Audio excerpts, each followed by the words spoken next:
Welcome back, folks. My name's Shane. In today's video, we're checking out the Rode Broadcaster microphone, which is one of the biggest requests I've had on this channel. I'm a big fan of Rode products. Everything else you see in this video, I've actually purchased. Except for this, Rode Australia were nice enough to send this out. I actually reached out to them to say, hey, would you be interested in sending one of these out? I'll make a review video, do some comparisons coming up, and just give people my overall thoughts about this. And they said yes. So massive thank you to Rode for sending this out. They're not paying me to make the video, nor do they get to preview the video ahead of time. But man, I got to tell you, this, from all reports and all tests I've heard of this, it sounds great. So I'm really looking forward to comparing it up against this guy over here. This is the Rode Procaster. Everything that you're going to be hearing today is being recorded into the Rodecaster Pro with the preset. So no cloud lifters on this microphone or anything like that. Just plugged straight in, and I'm going to hit record. Let's get into it. First up, let's see what we get in the box. Included in the box, we get a microphone clip. Included in the box, we also get a 5-pin XLR adapter, which is completely optional. The 5-pin XLR can be wired for external activation by the channel on or mute function of many professional consoles. Included, we get the blue XLR ring. Now, these are used if your cable is slightly loose. You can use this for a bit of extra tension. Included, we also get one of these stickers, the I Love Rode stickers, which I've got about 1 million of right now. We also get a warranty card as well as an instruction manual. We also get a zip vinyl bag. I've had some of these for over 15 years and they generally last really, really well. So I'm going to give you my first impressions of the microphone, pulling it straight out of the bag right here. And it absolutely feels great in the hand. It's super cold. It's got that really cold feel to it. And this feels like the real deal. So I'm very, very impressed with the build quality. It says made in Australia on the top, on the ring around the side, I should say. And overall, it feels like a quality microphone, which it should. This is one of their top of the line vocal and broadcast quality microphones. So let's hook it up. And now we're over to the Rode Broadcaster. Now, the first thing that I can notice about this microphone is just how full and chesty the low end is. This has a beautiful proximity effect, and I think it sounds really, really clear. It also sounds far brighter, at least to my ear so far, than the Rode Procaster. Now, it depends on what you're listening with, but just in these kind of cheap and nasty AKG headphones, I can hear a big, big difference between these mics, and I'll compare them a little bit more coming up in just a moment. Now, there's a few things to know about the Rode Broadcaster if you're thinking about buying one. Unlike the Rode PodMic, the Rode Procaster, the Shure SM7B, this is actually a condenser microphone, which will allow it to work a lot easier in anything that supports phantom power without needing a FET head or a cloud lifter or an SE dynamo. You can simply just plug this in and you're going to get great results because the microphone is powered by that phantom power switch being on. So you don't need to worry about any additional adapters and so forth just to get the gain out of the mic. The Rode Broadcaster is an end address microphone, so talk directly into or across the grill for best results. There's only really one small trade-off when it comes to condenser microphones, being that the Broadcaster is a condenser mic, and that's that they can be inherently a little more prone to room noise or noise behind the microphone. So just keep that in mind. If you've got a lot of background noise, for example, I think you'd still be better off going for a dynamic mic, but if you're doing something on your own and you're in a quiet environment, this sounds pretty great. I can't wait to go back to the other one just to see how they compare. Let's take a look at the mic specifications while I show you some sexy close-up B-roll of the Rode Broadcaster. The acoustic principle is pressure gradient. The cardioid polar pattern is more sensitive from the front than the back. One of the good things about this is it's a little more forgiving. If you turn your head when you talk, you still get a great sound as long as you're somewhat facing the microphone. The frequency range is listed at 20 Hz to 20 kHz, so the full spectrum of human hearing. The output impedance is listed at 40 ohms. We get a sensitivity of -34 dB with a plus-minus of 2 dB at 1 kHz. The maximum sound pressure level is rated at 128 dB, so if you plan on screaming into this microphone, it should still be able to handle that without any issues.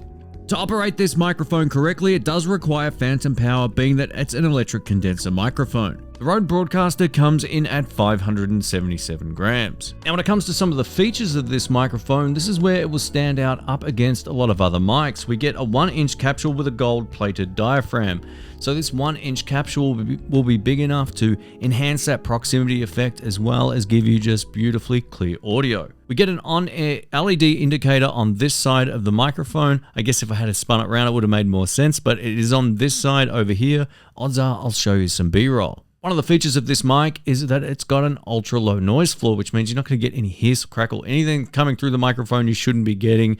Like most Rode condenser microphones, they have some of the lowest noise floor mics in the world. Another cool feature is we get a two-way toggle switch on this side of the microphone, which allows it to sound either flat, which is how you've been listening to it right now, and also with a high pass filter engaged, which allows it to take out a little bit of low end and let all the high pass. Just that's if you're not familiar with it, that's how that works. So this won't sound as bassy now, but it will still sound nice and clear. It doesn't affect the top end or anything.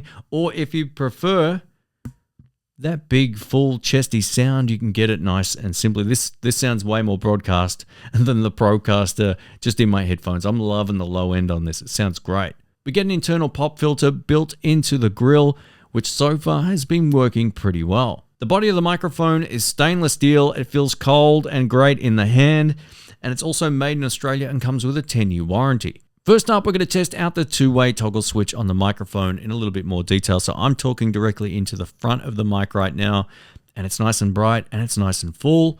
When we click this down, you're going to notice that the high end is still there, but it's taken out a little bit of the lows. Now, I still think this sounds very nice on the low end, but it's definitely not quite as full. You'll notice this more if you're talking kind of across the front of the microphone like this.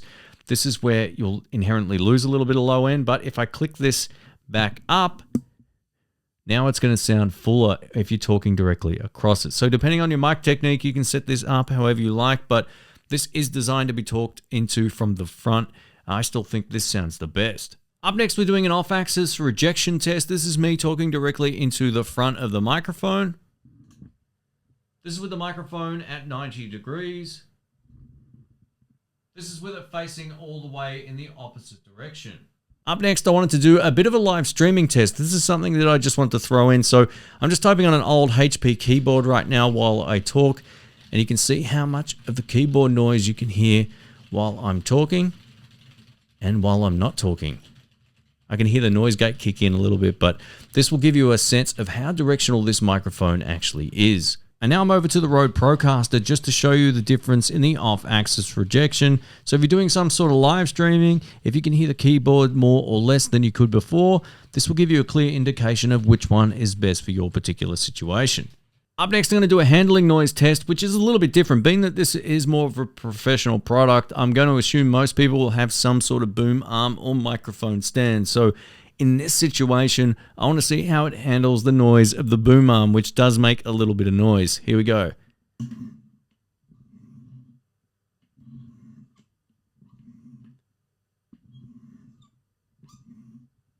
So I think that would probably pick up a little bit more noise than something like the Rode Procaster, but it's still very usable. If you're really fussy about your audio though, mount it in a particular position and just leave it there. That would be my suggestion. One of the standout features of this microphone is its extended proximity effect, which I can hear in all of its glory the closer you get to it. So if you're unfamiliar with proximity effect, the closer you get to microphones, generally the bigger and fuller the low end should become. But even when I sit back from the microphone, I can hear that low end in my headphones. It's just that the volume drops a little bit. And as I get close to it like this, or as I talk directly into the front, it should sound huge. Wow. Now, if you're looking for a microphone that can handle plosives really well without the need for an external pop filter or whatever, this works extremely well. You'll always get best results talking kind of across the grill slightly, but even talking into the front, the plosives aren't that bad. They're a little bit more what I would consider musical and not distracting. That's the difference between a plosive on a microphone that sounds good and one where it doesn't. It just gives you a sense of low end rather than kind of distorting the capsule. On this microphone, the plosives definitely sound better. Plosives, plosives, plosives, plosives, plosives. Let me know what you think. That's the plosive test.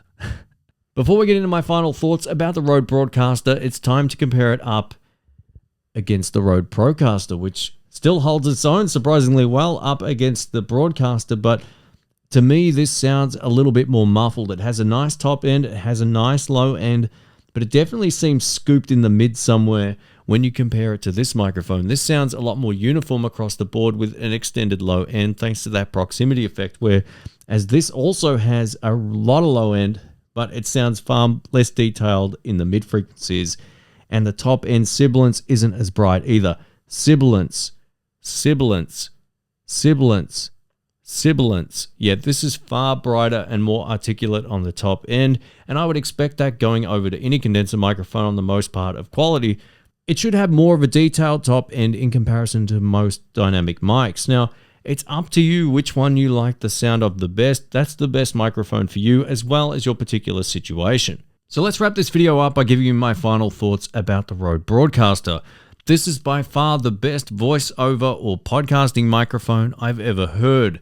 I like it so much, I'm going to buy another one for the studio and have them both in this room coming up in the near future. I've loved these Rode Procaster mics for such a long time, but after hearing the difference, I think this sounds far superior. This sounds more nasally and more boxy. It also has a weird top end when I compare it to this microphone, which sounds clear and full and round in every situation.